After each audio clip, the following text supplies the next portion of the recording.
Lili, ¿comenzás la grabación? Sí, ya estamos grabando, Vero. Perfecto. Bueno, entonces le damos la bienvenida a todos. Muchísimas gracias por estar con nosotros y compartir este segundo martes de este ciclo de reuniones agronómicas. Hoy lo que nos convoca es el cultivo de sorgo, un cultivo que ha estado captando la atención de los productores en los últimos tiempos por, bueno, varios motivos, pero eh, uno de ellos es el tema de la demanda exportadora y los precios que están históricamente altos y por otra parte, como nos van a contar los chicos, también es una buena alternativa porque es un cultivo más rústico. Y entonces por eso se nos ocurrió presentarlo como una alternativa para esta campaña, que además se está dando en un contexto climático especial. Así que bueno, por eso hemos convocado a dos especialistas del INTA, a Diego Ortiz en primer lugar, que va a ser el que nos va a estar hablando sobre el tema de manejo de sorgo. Él es ingeniero agrónomo, es egresado de la Universidad Nacional de Córdoba, realizó su maestría en producción vegetal en la Universidad de Mar del Plata y su doctorado en mejoramiento en Iowa State University en Estados Unidos. Actualmente él está en la experimental de Manfredi y es responsable del programa de mejoramiento de sorgo del INTA. Dirige actividades de investigación y también formación de recursos humanos. Principalmente sus intereses en este tema son la identificación de caracteres asociados con la tolerancia al estrés, como frío, sequía, salinidad, y evaluación y el desarrollo de nuevos cultivares de lid adaptados a los ambientes argentinos. Diego nos va a estar acompañando en esta primera parte, luego vamos a hacer un pequeño cortecito donde vamos a dar lugar a las preguntas. Para ello les pedimos que las vayan haciendo en el chat, a las preguntas, y después vemos si hay más preguntas, podemos habilitar, después de la charla de Diego, eh, los micrófonos para quienes quieran hacer preguntas. En la segunda parte de esta reunión la vamos a tener a Lucía Rossetti, también ingeniera agrónoma. Ella es profesional de la experimental de Rafaela, egresada de la Facultad de Ciencias Agrarias de Esperanza, es investigadora de manejo y ecofisiología de cereales del área de agronomía de Rafaela, y está realizando actualmente su maestría en maíz tardío en la Facultad de Ciencias Agrarias de Zavalla. Pero bueno, vamos entonces a empezar. Le damos la palabra a Diego. Muchas gracias, Diego, por acompañarnos en este martes de ciclo de reuniones agronómicas. Bueno, buen día a todos. Muchísimas gracias por invitarme. Para mí es un honor estar ahí. Lamento no poder estar por esta situación, sobre todo porque me pierdo el asado. Pero bueno. No faltará oportunidad, Diego. Ya te vamos a invitar. Está bien. Bueno, vamos a empezar entonces con la presentación.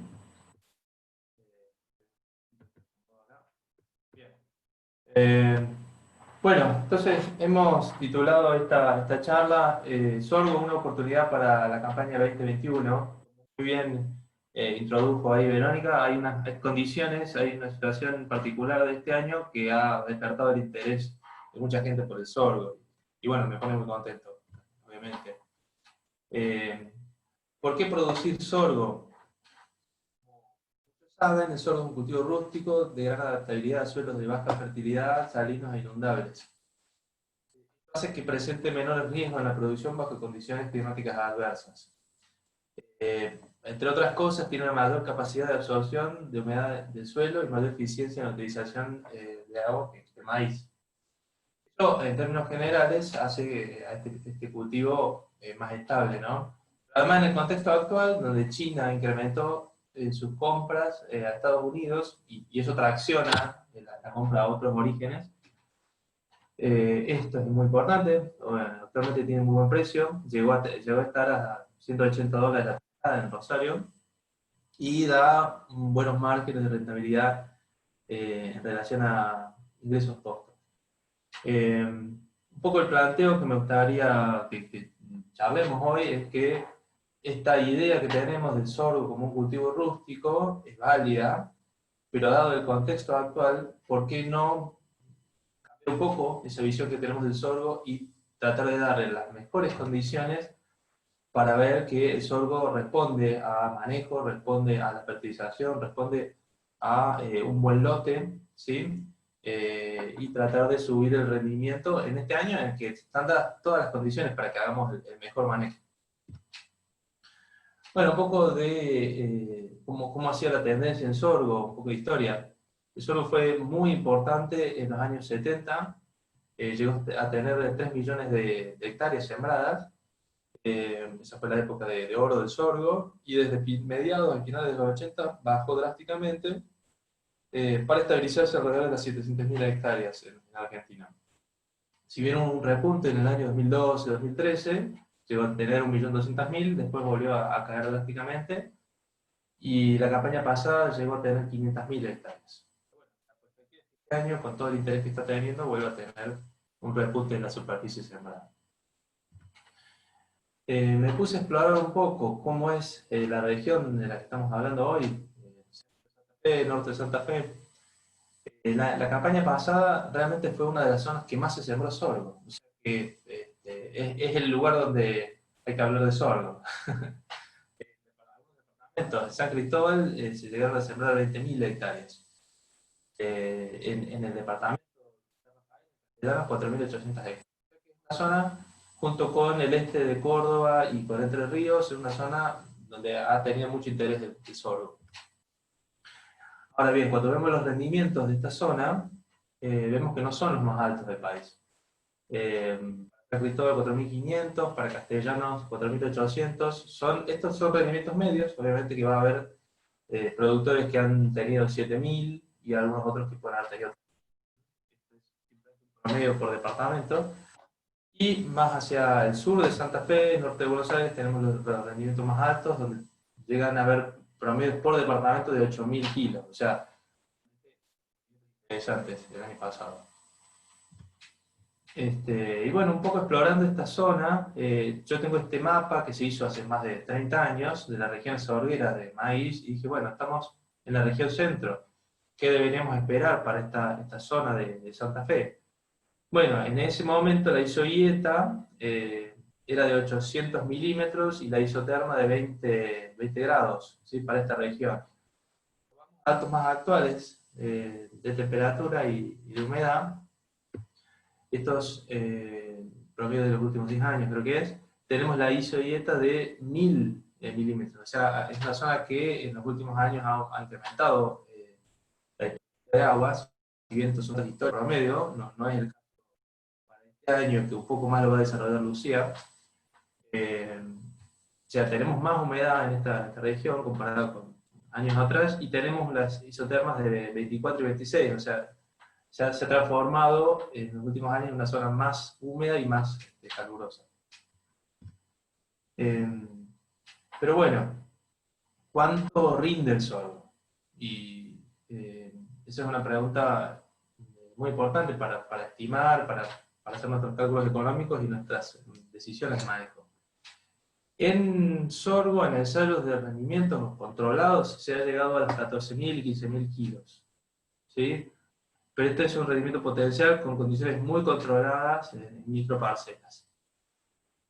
A nivel de producción, sería el rendimiento potencial. A nivel de producción se han reportado en lotes de 10.000, 11.000 y hasta 12.000. Se han reportado. Los rendimientos máximos con las condiciones óptimas de manejo. Normalmente estamos en unos 5.000, un poco los datos que les mostré de los departamentos de Santa Fe. Estamos alrededor de los 5.000, tenemos esta brecha entre el rendimiento real y el rendimiento máximo que se puede explicar por muchas cosas, pero tiene que ver con esto que decíamos, la visión que tiene mucha gente del sorgo es un cultivo que lo dedicamos al peor lote, lo cuida muy poco, si bien no se puede generalizar, pero hay un manejo del cultivo que hace que tengamos esta brecha. Entonces, prestemos atención al lote que elegimos al cultivar, hagamos una buena implantación, manejemos bien la fecha de siembra, es decir, demos un buen manejo para poder llegar a disminuir esta brecha, ¿sí? Ahora bien, en base de datos de ensayos comparativos de rendimiento, me hice una pregunta de, bueno, ¿cuánto debería dar en promedio en un año bueno y un año malo? Entonces, usted datos de ensayos de Manfredi, de Paraná, de Rafaela, ensayos comparativos, donde tenemos muchos híbridos metidos en el medio. Agrupé todos estos años y dije, bueno, estos son años de buenas precipitaciones y estos son años de malas precipitaciones.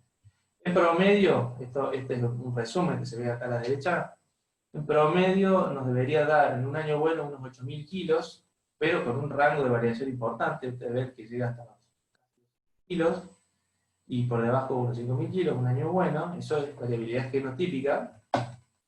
Y en promedio nos debería dar unos 6.000 kilos en un año malo, con buenas condiciones. Esto es un valor de referencia como para decir dónde deberíamos estar parados, ¿no? Pero bueno, se da esta situación, que el sorgo, por tener tolerancia a condiciones adversas y nos da una buena estabilidad de rendimiento, cuando tenemos un lote de mala calidad, donde no tenemos buenas condiciones para hacer maíz, destinamos el sorgo. Eso es algo común y es entendible, es decir, no voy a criticar, pero digo, en este año tenemos la posibilidad de decir, bueno, cambiemos eso. No lo enviemos al sorgo al peor lote, le demos unas buenas condiciones a ver qué nos responde. Porque hay genética muy buena, se ha trabajado mucho en genética del sorgo, han aumentado el potencial de rendimiento y bueno. Pero bueno, explorando un poco la zona también, me puse a ver datos históricos de algunos departamentos de Santa Fe para hacer la pregunta, bueno, esta es una zona, era sorguera, o bueno, ¿cómo ha sido el comportamiento? Hay un autor en Estados Unidos que dice que en ambientes donde el maíz rinde 6.000 kilos o menos, deberíamos sembrar sorgo. Y si es 6.000 kilos o más de maíz, deberíamos sembrar maíz. Si bien eso es un dato de referencia y es para Estados Unidos, a mí me sirve como para poder explorar los ambientes, ¿sí? Entonces, bueno, ¿qué pasa en estos departamentos? En Castellano en particular, vean la tendencia histórica. El celeste es de sorgo y el azul es de maíz. La verdad que vienen de la mano. Hasta principios del año 2000, los rendimientos vienen muy parecidos. Y esto es una comparación por departamento donde estamos metiendo ahí muchísimo ruido, muchísimas condiciones de manejo diferentes, lotes diferentes, pero ven que es una zona que el sorgo y el maíz andan bastante parecidos. Se da un despegue del maíz en los últimos años. Yo estimo que esto es por las nuevas tecnologías que se han incorporado al maíz. El maíz BT-RR, la posibilidad de hacer una siembra tardía de estos maíces, te da ese despegue. Pero en otros departamentos no se da tanto ese despegue, más al norte de Santa Fe. Es más, históricamente el sorgo rendía, en los años 70, 80, rendía más que el maíz en esta zona, ¿sí? Después se han igualado un poco. Entonces, bueno, esta zona, esto explica un poco lo que les mostraba al principio de que es una zona donde se siembra mucho sorgo en comparación con el resto del país. Y hay numerosos ensayos que muestran, este es simplemente uno de Gabriela Díaz de Paraná, que muestran en la comparación directa entre maíz y sorgo que hay años en que el sorgo supera tanto un hilero, un doble propósito o un granífero, supera al maíz, además con la incorporación de muy buena cantidad de rastro. Bueno, esto a manera de introducción, mi apreciación de la zona. Pasemos un poco a los requerimientos ambientales y después a cómo impacta. El sorgo es un cultivo de origen tropical, es decir, que necesita buenas temperaturas. Es sensible al frío y esto es un punto muy importante a la hora de la siembra, ¿sí? Necesitamos temperaturas del suelo mínimas de 16 grados. De manera óptima 18 grados, pero para poder decidir una siembra deberíamos tener 3 días consecutivos con 16 grados en el suelo. Porque las temperaturas bajas nos van a dar una mala implantación, una mala emergencia del cultivo y también una mala competencia con las malezas. ¿Sí? El frío causa reducciones de área foliar y menor síntesis de clorofila, plantas más débiles. A nivel de suelos, el sorgo tiene buena respuesta a suelos profundos, sin exceso de sales, con buen drenaje, sin capas duras y con buena fertilidad. Uno tiene esa idea de que es rústico, responde en los buenos lotes, ¿sí? A nivel de agua, el sorgo lo que tiene es que en ambientes extremos, con bajísima humedad, todavía tiene una producción mínima rentable, es decir, con 250 milímetros de humedad, todavía el sorgo va a dar algo, que otros cultivos directamente se ven muy afectados. Ya tenemos niveles de 350 a 400, tenemos un rendimiento estable, y entre 400 y 600 milímetros tenemos una muy buena producción. Un poco más sobre este tema va a hablar Lucía, ¿sí? Entonces, tiene esa capacidad de tolerar sequía, pero además los excesos de humedad también a veces se puede llegar a inundar. Hay numerosos casos donde lo ha tolerado bien el sorgo. Y bueno, y en una comparación con el maíz, este gráfico me gusta mostrarlo, si bien no se fijen tanto en los datos, porque estos son datos de un ensayo llevado a cabo en España.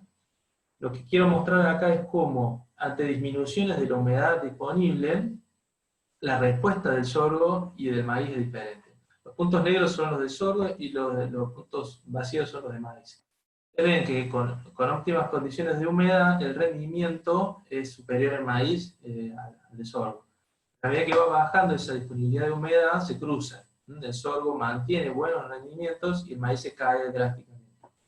Y esto está dado por la sensibilidad en la partición hacia los granos, ¿no? Cómo destinan los asimilados, los azúcares hacia los granos, que es lo que se ve en el segundo gráfico. Acá tenemos lo mismo, disminución de humedad, y tenemos el índice de cosecha. Vemos que el maíz con buena humedad mantiene un buen índice de cosecha, es decir, destina el 50% de su materia seca hacia granos, pero cuando empezamos a disminuir el nivel de humedad, se cae drásticamente el maíz. No puede sostener esa materia seca destinada a granos. En cambio, el sorgo es muy estable. Por más que la humedad, se reduce proporcionalmente la planta. Es decir, son plantas más chicas, pero mantienen una buena distribución hacia el grano. Tiene que ser un nivel extremo. Y eso explica también esa estabilidad del sorgo. Es menos sensible a la sequía, mantiene esa partición hacia granos. Bueno, pasemos a condiciones de manejo. A nivel de fecha de siembra, esta caracterización que habíamos hecho de región sur, centro y norte, estaríamos en la zona centro, que incluye Córdoba, centro y sur de Santa Fe, Entre Ríos y norte de Buenos Aires. La fecha óptima recomendada históricamente ha sido la segunda quincena de octubre a la primera quincena de noviembre. Ahí se dan las condiciones de temperatura sobre todo. Pero bueno, esto es un calendario y no hay que atarse a una fecha particular. Lo más importante a tener en cuenta es tener buenas condiciones de temperatura en el suelo, es una condición indispensable, pero además hay que tener en cuenta la humedad, cómo viene el año, que un poco más lo va a contar Lucía con datos más específicos de la zona. Entonces, tenemos que tener cuidado, un poco lo voy a desarrollar ahora, de primero tener la temperatura y después ir monitoreando la humedad. Es decir, para este año que tenemos una condición de línea, yo diría que es mejor atrasar un poco la fecha de siembra.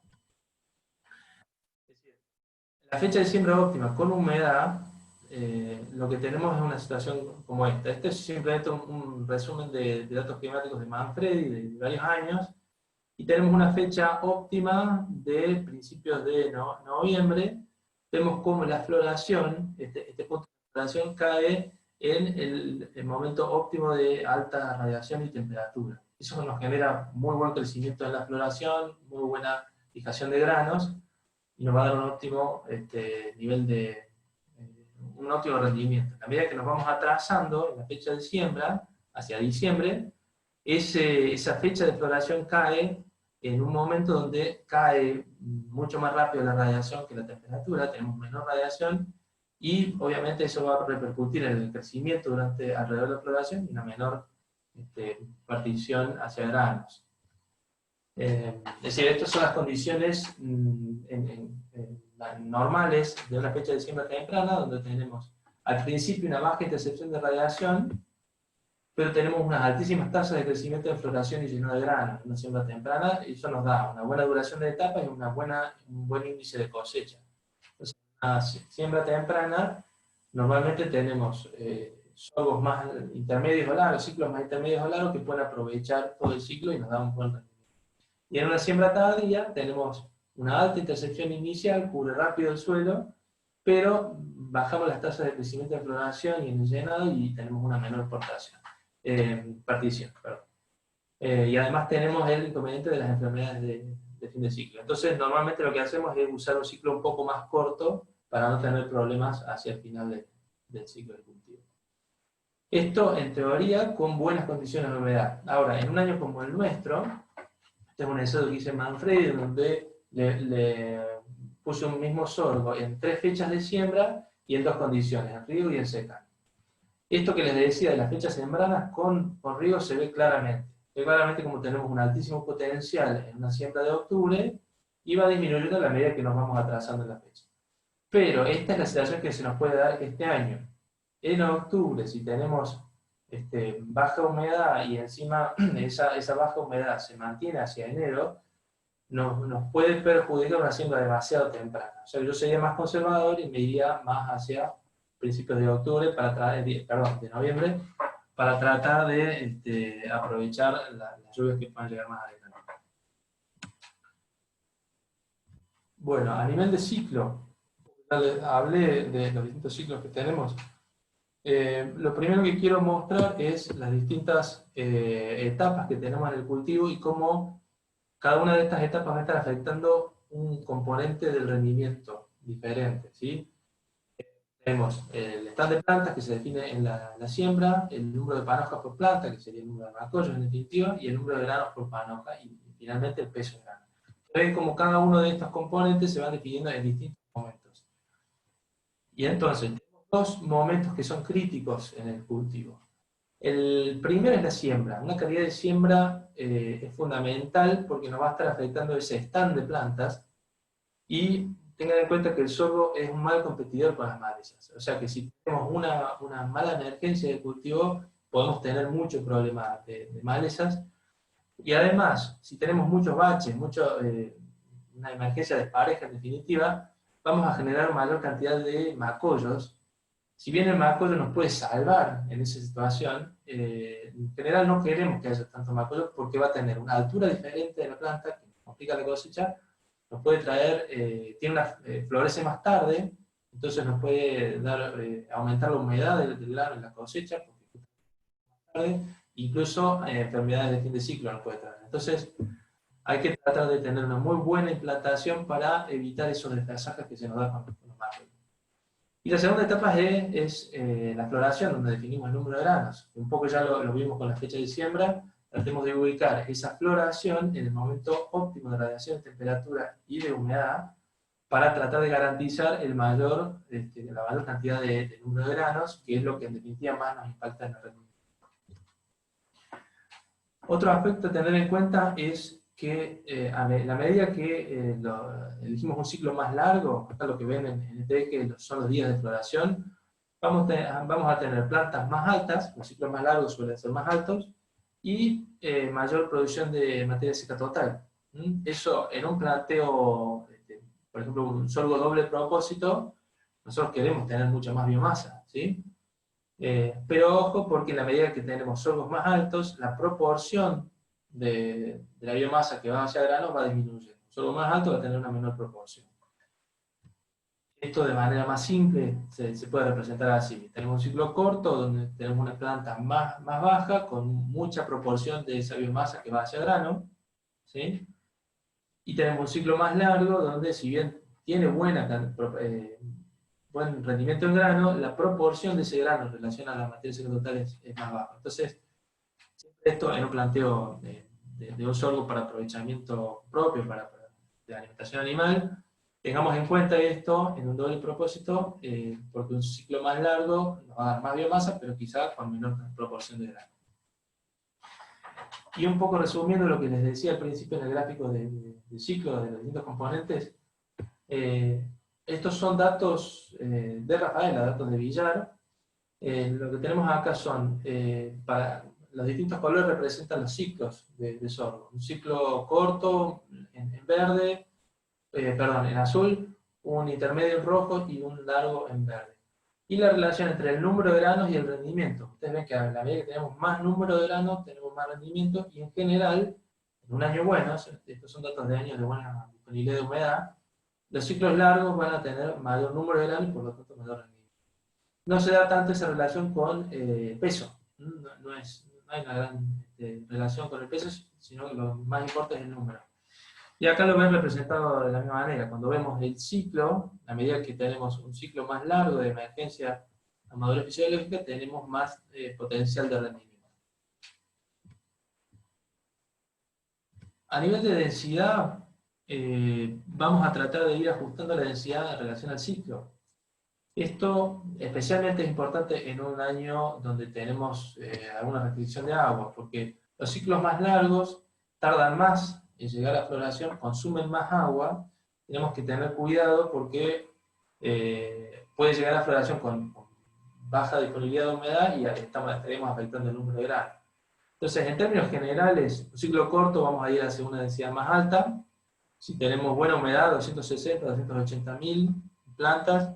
Si tenemos poca humedad, unas 220.000 plantas. Ciclo intermedio, 180.000 plantas a 200.000 plantas logradas, ¿sí? Y el ciclo más largo, de 160.000, de 180.000, si tenemos buena humedad, 200, 220.000. Esos son valores de referencia.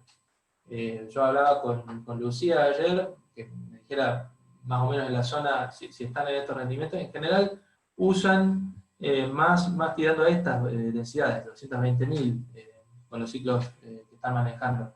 Eso es dinámico, eso cada zona lo va adaptando al manejo.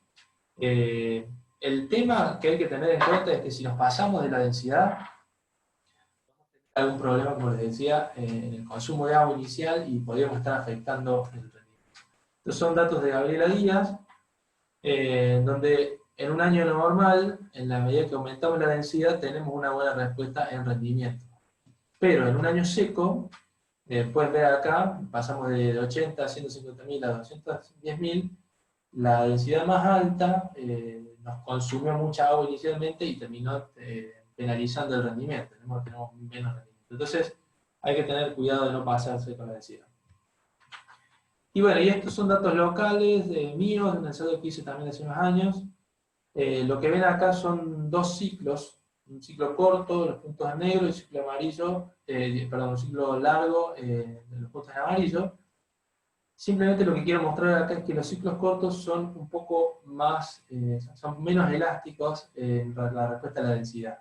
Lo más largo va a ser más estable si nos pasamos o tenemos más baja densidad, vamos a tener en general una respuesta no tan importante, pero el ciclo corto, ojo con quedarse corto con la densidad, porque va a tener generar una planta más chica, menor cobertura, puede llegar a competir menos con las malezas e incluso a capturar menos radiación, entonces nos estaría disminuyendo el rendimiento.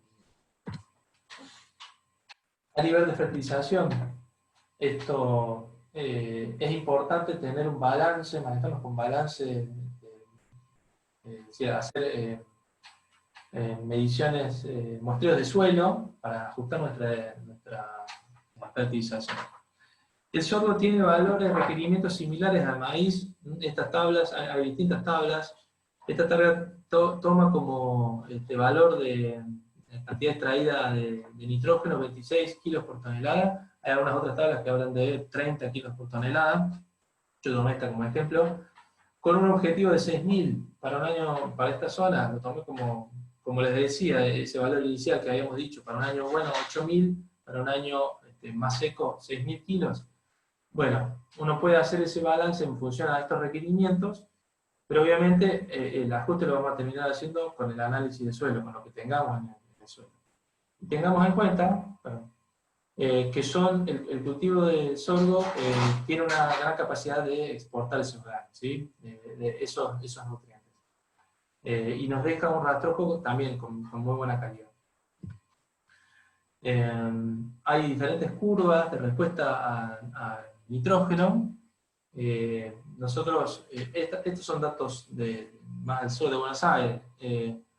Mi experiencia, si bien lo he hecho en muchos ensayos de respuesta a la fertilización, mi experiencia es que en un año seco, en el rango de los 50 a 100 kilos de N, he tenido respuesta a la fertilización, pero como les digo, es un dato de referencia que yo manejo. Lo más importante es hacer este cálculo de los requerimientos que vamos a tener y ajustar la fertilización en base a ese rendimiento objetivo. Bueno, y en esto vuelvo a lo que decía al principio, la implantación del cultivo es fundamental. Hagamos un buen control de maleza, no tenemos tantas opciones como en otros cultivos, como en el maíz, por ejemplo, pero sí podemos entrar al lote limpio. Hagamos un buen barbecho con glifosato y 2,4-D, dependiendo de las malezas que tengamos. Tenemos en preemergencia atracina, y si tenemos la semilla curada con Concept, tenemos metolaclor también. Y han surgido en los últimos años los sorgos resistentes a midazolinona, que es una herramienta muy útil. Y bueno, tengo entendido que también está teniendo muy buena aceptación, que nos da la posibilidad de hacer un control mayor de malezas, tanto en pre como en post-emergencia. Finalmente, como para mencionar, no nos olvidemos de las plagas y las malezas, monitoremos el cultivo, no lo abandonemos. Algunas enfermedades que pueden causarnos problemas, por ejemplo el ergot, se presenta hacia el final del ciclo, en siembras tardías sobre todo, que tenemos noches más frías.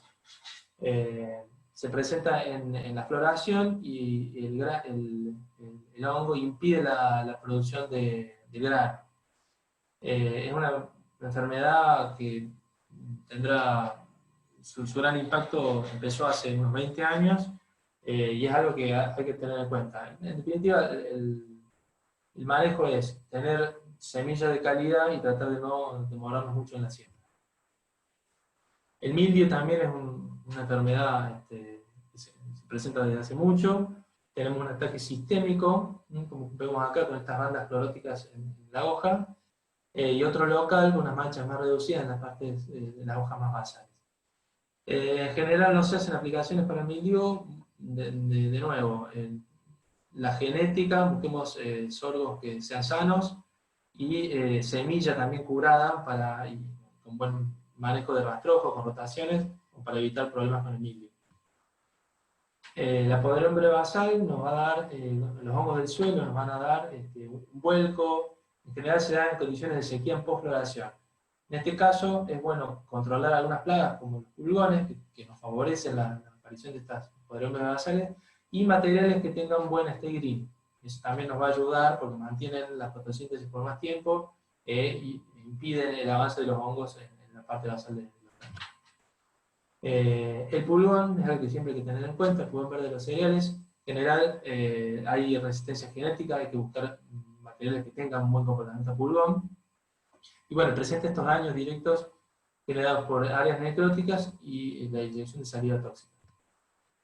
La mosquita del sorgo, hay que monitorear la floración, porque ovipone las flores y la larva come el grano en formación, ¿sí?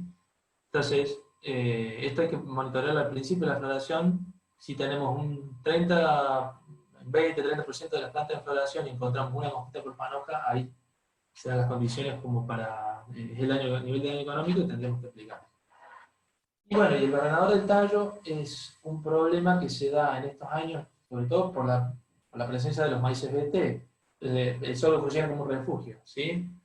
Entonces, también monitoreemos las plantas, veamos si hay alguna alerta de altas poblaciones en la zona. No lo dejemos de tener en cuenta el barrenador. Bueno, hasta ahí es mi presentación. Podemos hacer una ronda de preguntas para después seguir con Lucía. Muchas gracias. Gracias a vos, Diego. La verdad que un montón de cuestiones muy prácticas que creo que van a ayudar para la toma de decisiones, sobre todo en un año que viene con un pronóstico complicado. Así que creo que va a servir mucho. Así que bueno, abrimos las preguntas antes de continuar con la otra charla. En el chat no hay ninguna, pero si alguien quiere pedir la palabra, lo podemos hacer, y si no, bueno, podemos también hacer todas las preguntas al final, como ustedes quieran. Sí, también podemos hacer las preguntas todas juntas al final. Después Lucía va a hablar algunos temas relacionados a genotipos, así que no hay problema, si quieren hacemos las preguntas al final. Bueno, para los que fueron ingresando más tarde, les cuento que la La próxima charla está a cargo de la ingeniera agrónoma Lucía Rossetti, egresada de la Facultad de Ciencias Agrarias de Esperanza. Ella es investigadora de manejo y ecofisiología de cereales aquí en la Experimental de Rafaela, y actualmente se encuentra realizando su maestría en la Facultad de Ciencias Agrarias de Zavalla. Lucy, cuando quieras, compartí tu pantalla. Vale.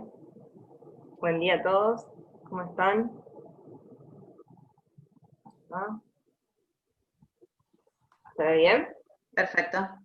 Bueno, buen día. Bueno, mi parte de la charla es un poco complementar lo que recién acaba de explicar Diego, más que todo con datos zonales, datos que tenemos en Rafaela, que hacemos los ensayos comparativos de rendimiento de diferentes híbridos comerciales de sorgo, y también un poco ver, de acuerdo a los pronósticos, qué nos espera para esta campaña, ver un poco de estrategias de manejo y cómo plantear el cultivo de sorgo para esta campaña. Bueno, a nivel de ecofisiología sabemos que se definen 3 niveles de rendimiento. El rendimiento potencial, que es el rendimiento máximo que alcanza mi genotipo, cuando crece en un ambiente sin limitaciones, tanto hídricas como nutricionales, y donde tiene un mínimo estrés. Va a estar limitado por factores definitorios, que son la oferta de radiación, la temperatura que haya, el genotipo y el suelo. Estos factores definitorios son factores que no podemos modificar, porque no podemos modificar ni la radiación ni la temperatura, pero podemos tratar de complementar esos factores y poner el cultivo o sembrar el cultivo en momentos donde sean las mejores condiciones para alcanzar ese rendimiento potencial. Luego tenemos el rendimiento alcanzable, que es el rendimiento que combina la mayor cantidad de tecnologías de insumos y productos para tener un buen rendimiento, que va a estar limitado en algún momento del ciclo por el agua y los nutrientes. Para disminuir esta brecha, es decir, la diferencia entre lo que puedo llegar a alcanzar como máximo y lo alcanzable, lo que tenemos que usar es la mejor tecnología de insumos para el mejor aprovechamiento del agua y los nutrientes.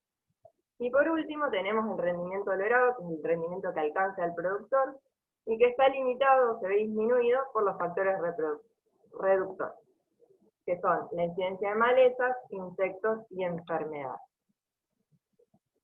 En este momento nos vamos a centrar en nuestro rendimiento potencial, es decir, el techo máximo que podemos lograr. ¿Qué podemos hacer para esto? Podemos elegir distintas estrategias de manejo en la mejor combinación de estos factores definitorios para obtener rendimientos potenciales muy buenos.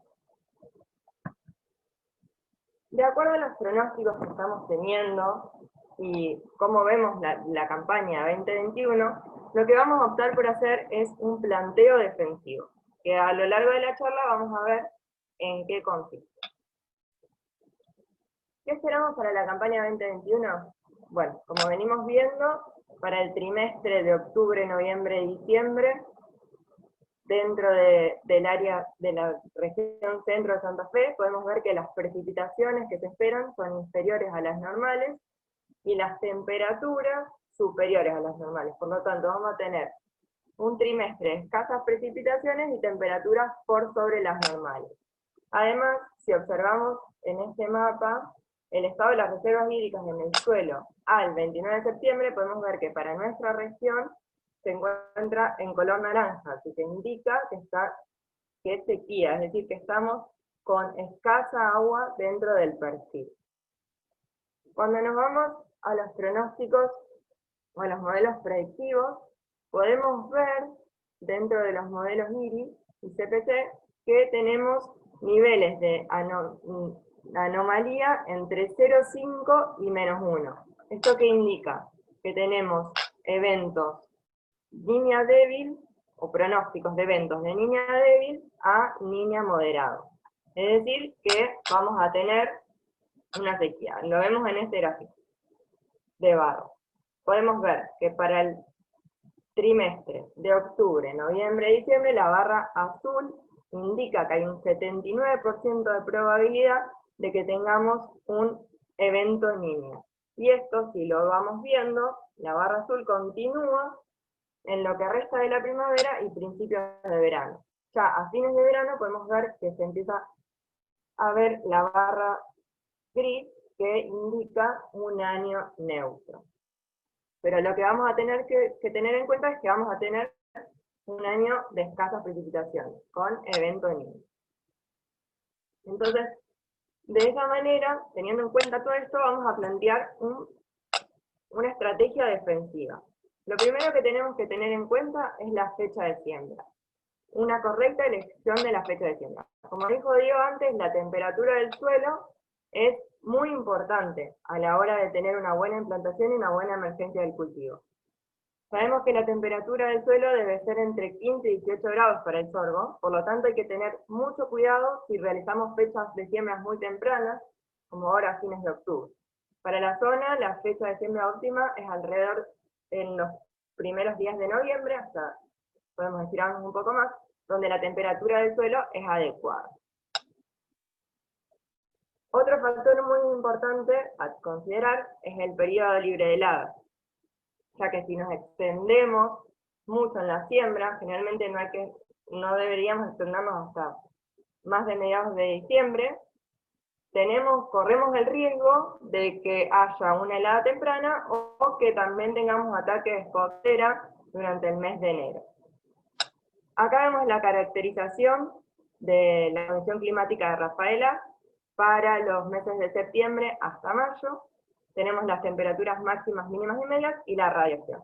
Podemos ver que el periodo libre de heladas es grande, por lo tanto tenemos una amplia ventana para ir jugando con la fecha de siembra y ver, esperando el agua, digamos, la correcta selección de esta fecha. Y un dato no menor, y más que todo para esta campaña, es el agua útil que vamos a tener. Tenemos dos opciones para este año: hacer sorgo en lotes que salen de trigo y hacer sorgo en lotes que vienen de barbecho. Lo que vamos a ver son el agua acumulada, cálculos estimativos del agua acumulada para la campaña para las distintas opciones. En lotes que salen de trigo, que actualmente tienen trigo, tenemos un volumen actual de agua útil al metro de profundidad de alrededor de 18 milímetros.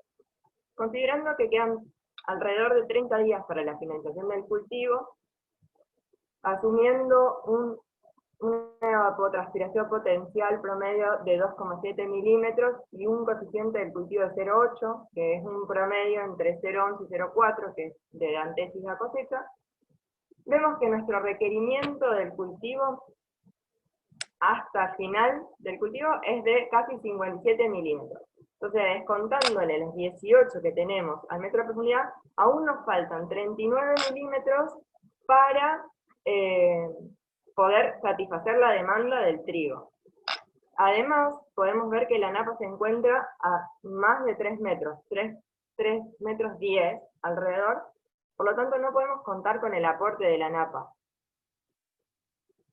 Si vamos a compararlo con la campaña del año pasado, donde tuvimos buenos rendimientos y una buena recarga del perfil, podemos ver que al metro el año pasado teníamos alrededor de 120 milímetros. Entonces, necesitamos satisfacer la demanda del trigo y llegar a una recarga buena de 120 milímetros. Para esto vamos a ver las frecuencias de precipitaciones para el mes de octubre, es decir,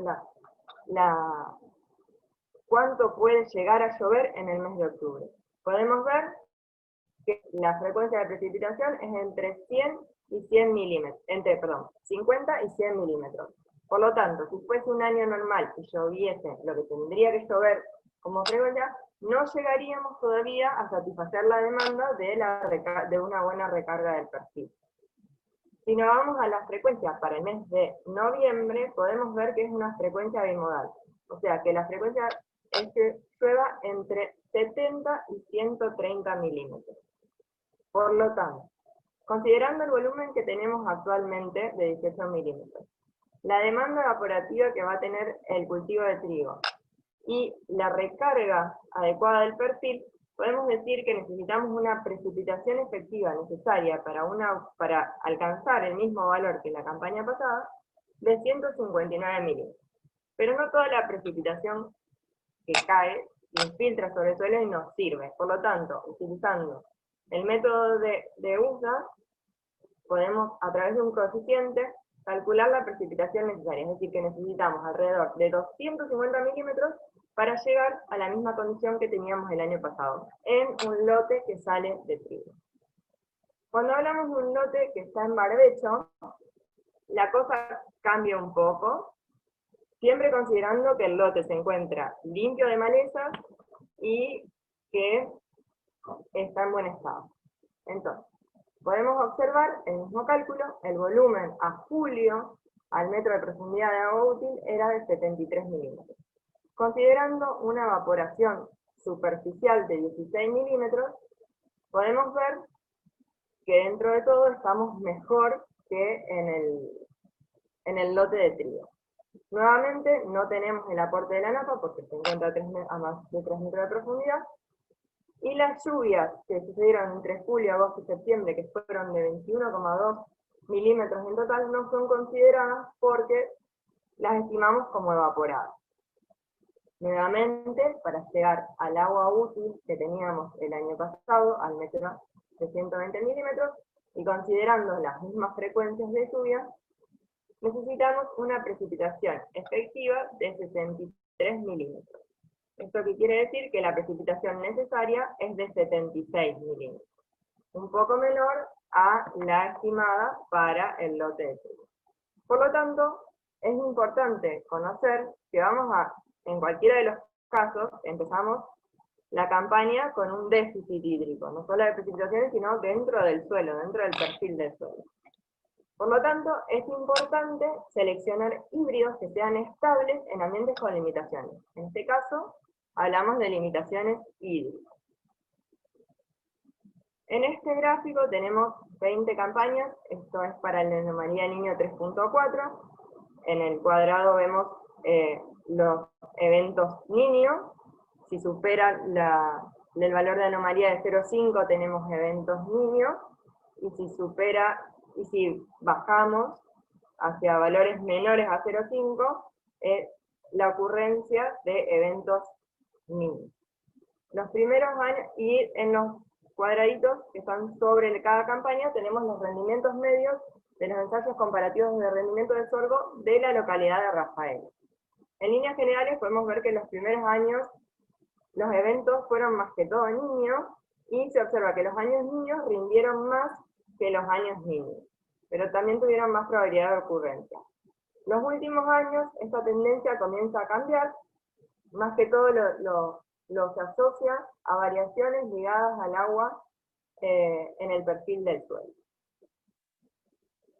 Por lo que podemos ver, la variabilidad en sorgo puede ser tanto entre años, es decir, la variabilidad entre campañas, y la variabilidad fenotípica, es decir, la variación entre los híbridos. En este cuadro podemos ver el rendimiento en función de las diferentes campañas de los ensayos comparativos de sorgo de Rafaela, y podemos ver que la variación entre años fue fue mayor que la variación fenotípica. Acá tenemos alrededor de 2.500 kilos, mientras que la variación entre híbridos fue alrededor de 1.500 kilos. Entonces, ¿qué quiere decir? Que es muy importante caracterizar el ambiente a la hora de seleccionar nuestro híbrido para que tengamos la menor variabilidad posible y muy buenos rendimientos. Esta caracterización del ambiente nos va a permitir tomar las mejores decisiones de manejo para que tengamos una buena interacción entre el fenotipo y el ambiente. Un trabajo realizado por Villar, donde utilizó varias campañas de los ensayos de sorgo de Rafaela, donde hizo el rendimiento y la diferencia de promedio de lluvias de noviembre a febrero. Es decir, explica que las precipitaciones durante el periodo de noviembre a febrero, que es casi todo el ciclo del cultivo, como las precipitaciones, que son importantes a la hora de llegar a un rendimiento, permiten explicar las fluctuaciones de rendimiento en grano.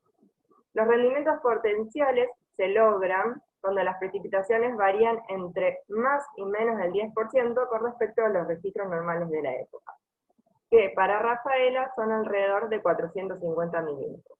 Podemos ver que cae para años extremadamente secos y para años extremadamente húmedos. Y si observamos la pendiente, la caída es mucho mayor cuando los años son muy húmedos. Como dijo Diego antes, para obtener rendimientos máximos, el sorgo requiere consumir alrededor de 500 milímetros, dependiendo obviamente de las demandas evaporativas de la zona. El mismo gráfico que vimos anteriormente de las 5 campañas, podemos observar la cantidad de milímetros para cada campaña en el periodo de noviembre a febrero.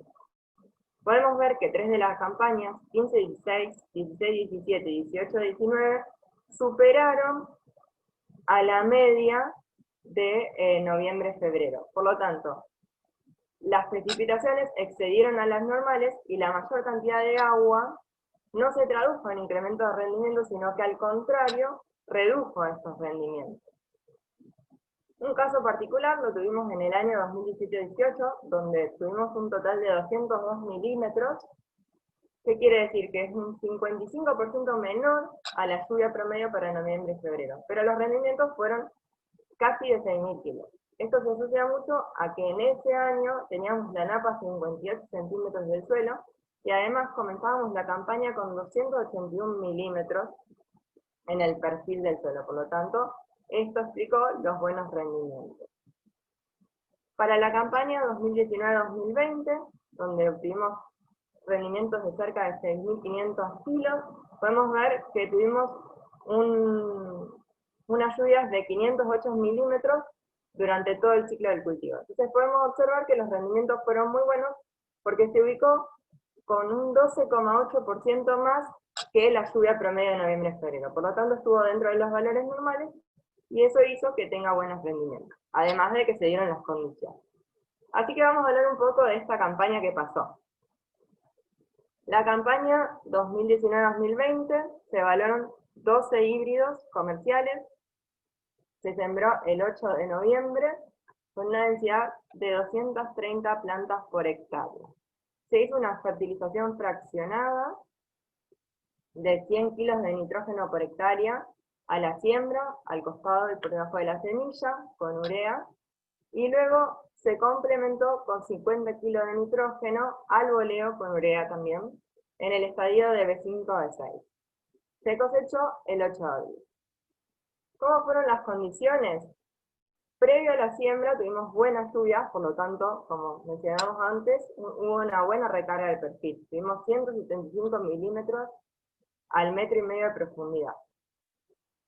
Durante el resto del ciclo de cultivo las precipitaciones fueron buenas, podemos observar que estuvieron por encima o cerca de la media, por lo tanto, permitieron un buen desarrollo del cultivo. En el cuadrito de arriba tenemos la temperatura media en la línea más oscura, gris más oscuro, y la radiación en la gris más claro. Podemos ver que las condiciones fototermales también fueron muy buenas, por sobre todo durante el periodo crítico del cultivo, que es 20 días antes y 10 días después. Por lo tanto, tuvimos buenas condiciones fototérmicas y buenas condiciones hídricas para un buen desarrollo del cultivo y para la obtención de buenos rendimientos.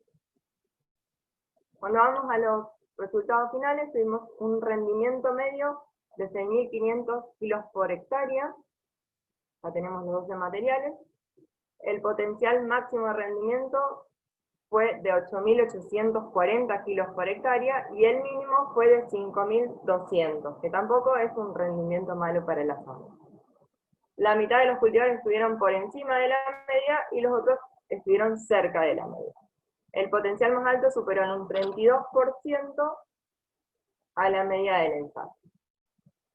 Tuvimos, como no les dije antes, tuvimos distintos ciclos dentro del ensayo, de intermedios cortos a intermedios largos y largos, y podemos ver que la duración, los días de floración fueron en promedio de 73, con extremos en 64 y en 80 días, dependiendo del ciclo del cultivo.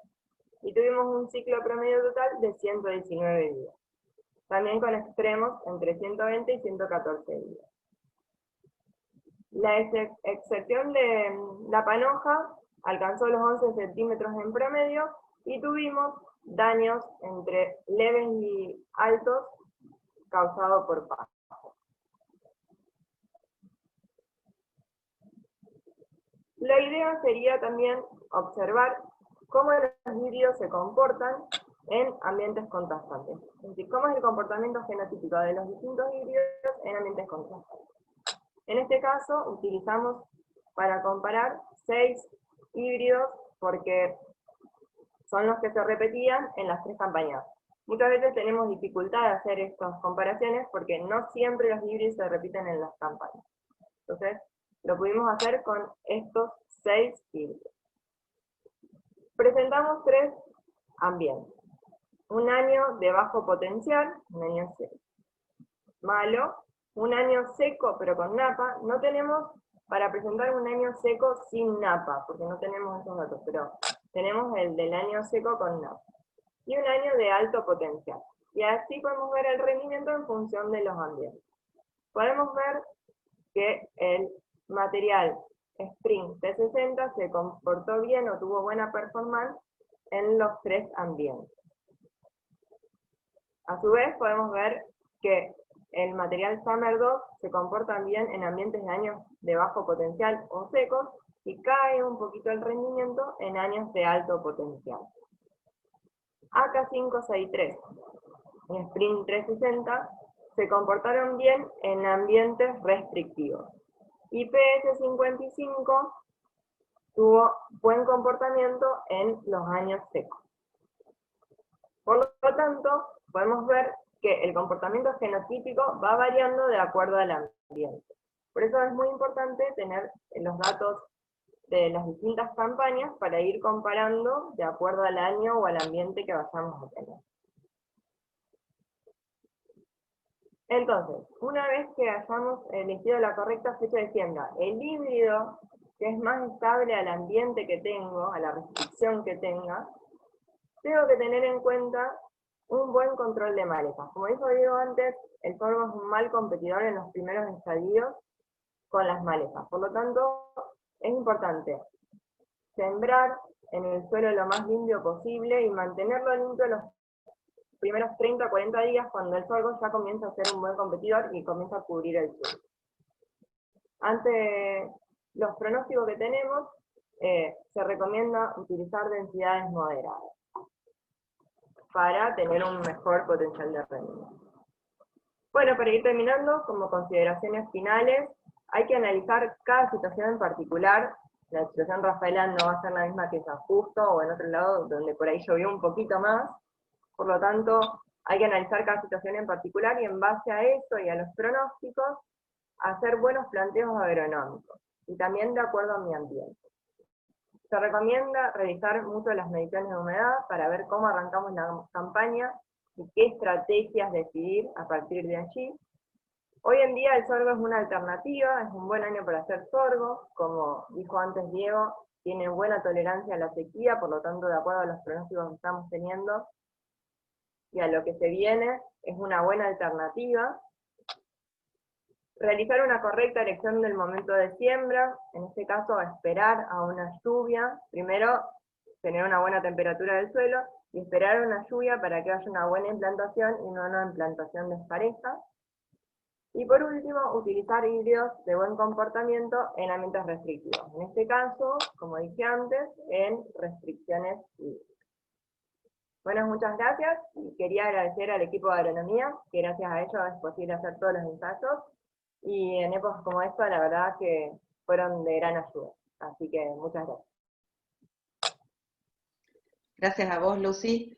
La verdad que muy, muy interesante. Les contamos que estos resultados que mostró Lucía van a estar junto al video de esta reunión disponibles en el canal de YouTube del Experimental de Rafaela, al cual le pedimos que se suscriban, así están al tanto de todas nuestras novedades. Tenemos algunas preguntas para los chicos. Aquí Sebastián nos pregunta con respecto de el mejoramiento en relación con el daño por aves, si se está trabajando en eso y qué caracteres están buscando, y si en base a la historia registrada del cultivo de sorgo, incrementos de la superficie traerían aparejados aumentos en los niveles poblacionales, principalmente de palomas. Para Diego la pregunta. ¿Qué tal, Sebastián? Sí, históricamente lo que se ha trabajado es con taninos. Sigue siendo la herramienta más importante que tenemos. En el mercado hay muchísimos sorgos con taninos, elevados niveles de taninos y medios también. La verdad que los sorgos sin taninos se recomiendan más para la zona sur, la zona de Buenos Aires, donde tenemos menos presión de pájaro. Es complejo, que no tiene una solución fácil. La herramienta todavía disponible más útil para esto es la presencia de taninos.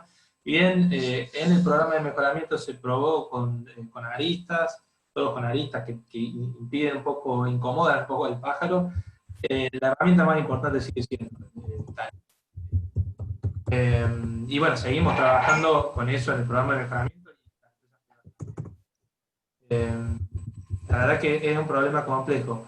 De todos modos, a la medida que tenemos una producción más grande, se diluye ese impacto del daño por pájaro, ¿no? O sea, es más en la cabecera. Si tenemos una producción mucho más chica, el impacto puede ser más.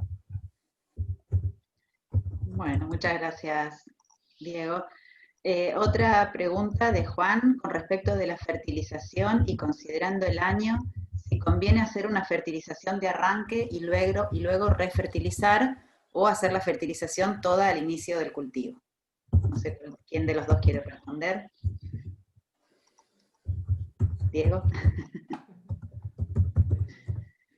La verdad que yo no tengo mucha experiencia en ensayos de fertilización, ¿sí? Pero bueno, también tengo entendido para la zona norte de Santa Fe que hay problemas de fósforo. Entonces, si ese es el caso, si estamos en niveles de 10, 12 partes por millón, se justifica más todavía un arrancador para asegurar esa buena implantación. Va a depender también de la disponibilidad de agua. No sé, Lucía, ustedes hacen siempre esta dosis. Como nosotros estamos bien en fósforo, siempre hacemos esas dosis, así fraccionado. Solamente hacemos con urea, no hacemos con otra cosa. Bueno. Aquí, bueno, Jorge, no, Sebastián, también pregunta cuál es la imidazolinona, no sé si lo digo bien, que se usa en los sorgos IMI y cuál sería la dosis. No es mi expertise el tema. Es un área que hay que trabajar todavía porque son nuevos, tienen 2 o 3 años en el mercado. De todos modos, yo tengo experiencia de hace 2 años de un ensayo con Pivot. Yo esto lo he hablado con la gente de Tobin. Si bien los sorgos tolerantes de miazolinona son un desarrollo de Advanta y son que tienen más materiales, también lo tienen licenciado hacia Tobin. Bueno, un poco hablando con esta gente, lo que está registrado es Pivot, en una dosis de 1 litro por hectárea, pero ellos lo tienen evaluado en distintas imidazolinonas y ellos aseguran que todas andan bien, ¿sí? Ahora, lo que yo tengo evaluado es Pivot y lo que está registrado es eso. Por lo tanto, la recomendación es el Pivot, ¿sí? Pero en teoría, por lo que he hablado con la empresa, también las otras opciones de imidazolina podrían andar bien. Bueno, muchas gracias, Diego. Jorge Bollero, gracias por estar siempre con nosotros. Además de hacer algunos comentarios con respecto de algunos chorizos en grasas que han compartido en Manfredi, también nos pregunta sobre nuevos sorgos de endosperma blanco de mayor digestibilidad. Lo menciono porque en Manfredi se ha trabajado con estos sorgos y bueno, tiene que estar al tanto. Es interesante porque a nivel de periurbano, yo he tenido varias consultas este año de sorgos blancos con alta digestibilidad, especialmente para el consumo humano. Hay un nuevo interés para producir harinas para celíacos. Sí, en el programa de mejoramiento hay muchos materiales que se trabajó, especialmente en los años 90. Hay híbridos muy importantes, pero bueno, tiene el problema de los pájaros, ¿no? Es decir, y volvemos al punto inicial, sorgos con mayor disponibilidad, con menor contenido de tanina, en definitiva, y mayor endosperma, o sea, mayor digestibilidad, están disponibles. El problema sigue siendo para esta zona el ataque de pájaros. Para la zona sur, sí, para Buenos Aires andan perfectos, de hecho hay muchos sorgos blancos en esa zona, pero para esta zona hay que tener cuidado con eso, con el ataque de pájaro. Bueno, muchas gracias, Diego. Otra pregunta, Marina nos pregunta si tienen experiencia en la zona centro de siembras de sorgo sobre trigo y aspectos a tener en cuenta. Bueno, algo de esto comentó Lucía, pero no sé, Lucía, si querés hacer algún otro comentario. No sé, por eso hicimos los cálculos de agua útil, pero no tenemos ningún ensayo realizado todavía sobre sorgo sobre trigo. Pero la verdad que hoy en día es una alternativa interesante que se podría llegar a evaluar. Okay. Tener en cuenta la fertilización, ¿no? Es decir, el trigo nos va a dejar con un problema de baja disponibilidad de nitrógeno, es decir, no descuidar la fertilización en el caso de... Exactamente. Ok. Otra pregunta de Sebastián. Características morfofisiológicas de la panoja, como panojas laxas. No sé si se entiende la pregunta. Ustedes seguro que sí. Y si no, Sí. Seba, si querés explicar.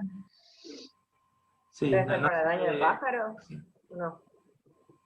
Claro, también por una cuestión sanitaria, si tenemos alta presión de enfermedades, quizás una panoja laxa tiene un mejor comportamiento. No sé si te referís a eso, Sebastián, si quieres aclarar un poco. ¿Querés abrir el micrófono, Seba, y comentar?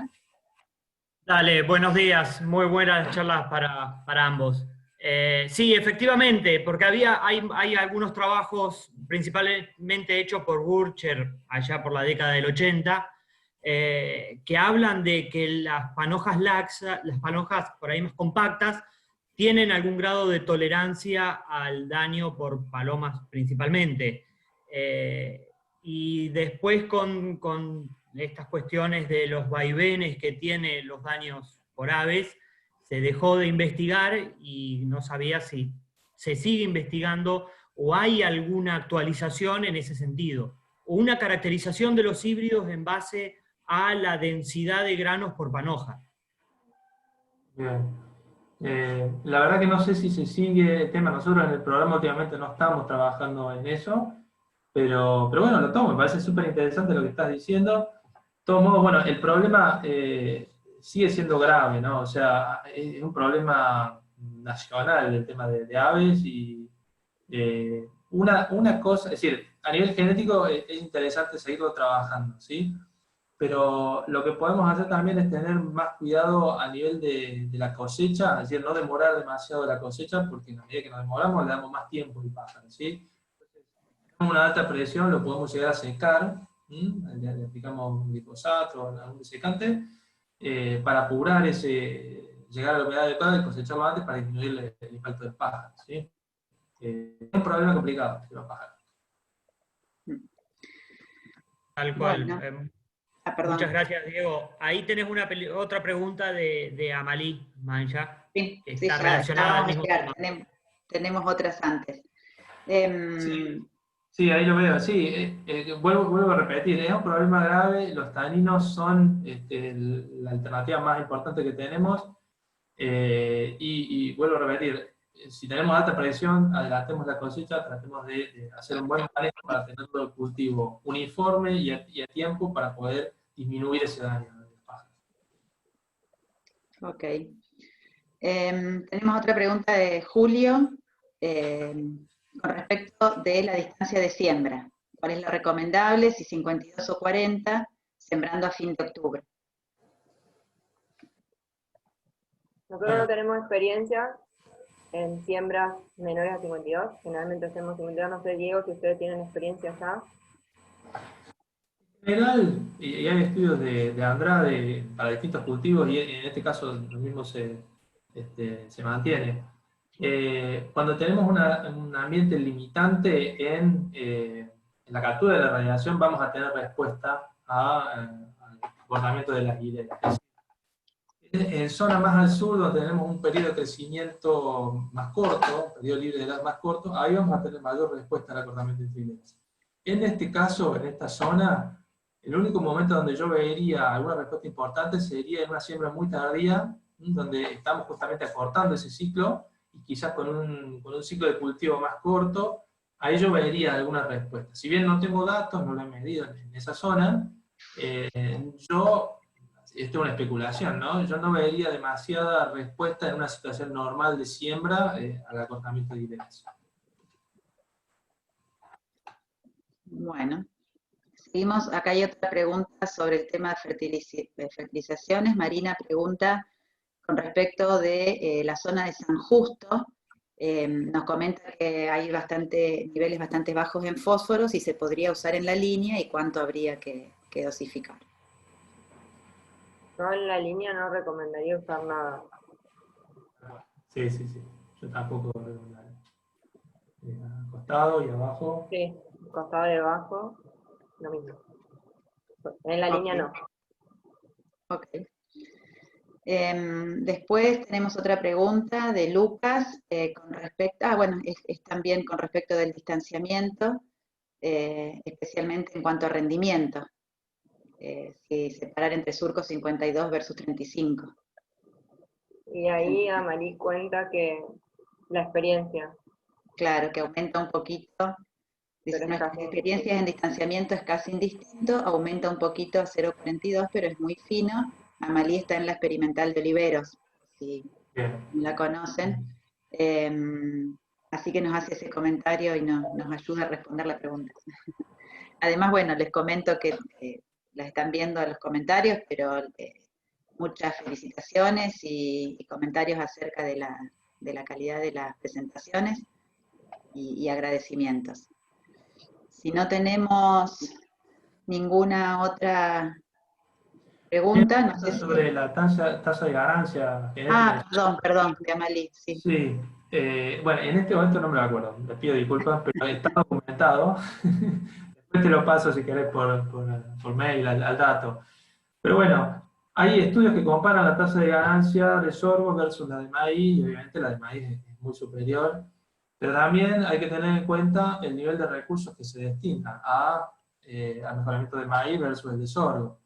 El sorgo ha ido aumentando ese potencial de rendimiento, pero evidentemente los recursos que manejan los programas de mejoramiento son muy diferentes, no solo en Argentina, en Estados Unidos es mayor la diferencia de recursos, y eso tiene que ver con la tasa de ganancia.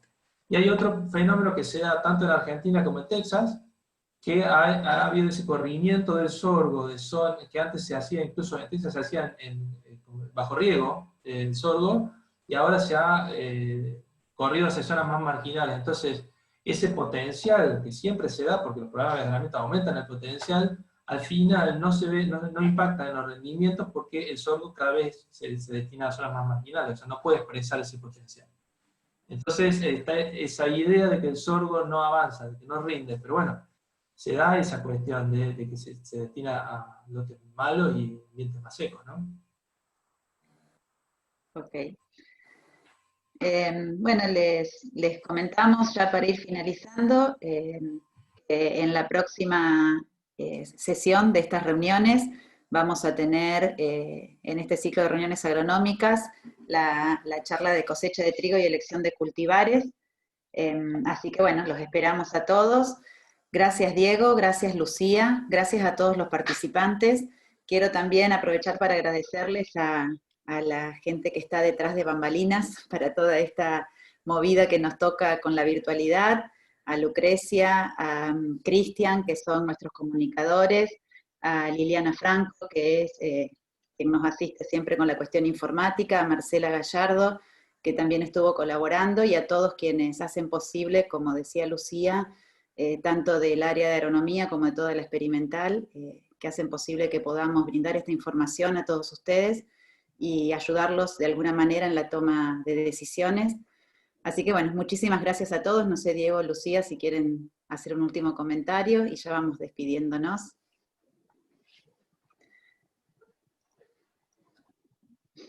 Bueno, les recuerdo entonces que queda... perdón, Diego, sí. Tenía el perro acá ladrando, esta cuestión no, muchísimas gracias por la invitación. Realmente para mí es un honor poder estar acá, presente desde la distancia. Y como mejorador a mí me sirve muchísimo esta interacción. Todas estas preguntas a mí me sirven para replantearme mis objetivos, para seguir trabajando en mejoramiento y en manejo. En Mapfre también trabajamos en manejo. Muy, muy buena la presentación de Lucía, muy lindo lo que hacen, felicitaciones. Y bueno, las puertas abiertas siempre, Manfredi, para las consultas, para las visitas, así que bueno. Bueno, también, pues, muchísimas gracias a todos y también las puertas abiertas para las dudas que tengan.